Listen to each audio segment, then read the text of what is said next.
Alberto Zorzi, Fairlight, Fanta. Padovano, classe 1989, Alberto Zorzi, atleta dell'esercito italiano, è senza dubbio uno dei cavalieri più apprezzati del salto ostacoli internazionale. Army, in the case of Alberto Zorzi. Da pochi mesi, dopo 7 anni in Olanda nelle scuderie di Ian Tops, ha fatto ritorno in Veneto creando la sua nuova base a Monteviale, Vicenza, con il team Scuderia 1918.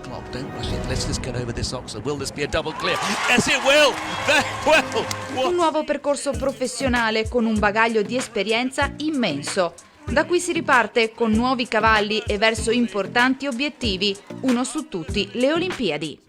Ho tutto l'insieme, la famiglia, ho appena avuto una bimba con la mia compagna Anna, e gli amici, l'Italia, il cibo, tutto è fenomenale.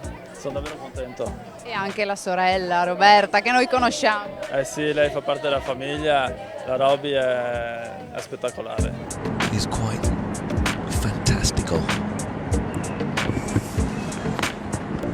Prossimi obiettivi per Alberto Zorzi? Ma adesso sto costruendo la mia scuderia, adesso ho 9 cavalli, li sto provando e vediamo un po' come va.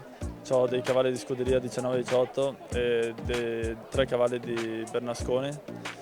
Poi arriveranno degli altri cavalli, vorrei avere una decina di cavalli, 12 al massimo, e selezionarli, fare in modo che siano tutti competitivi e tornare in un anno, 2 al top dei livelli, fare bei concorsi e noi puntiamo sempre alle Olimpiadi.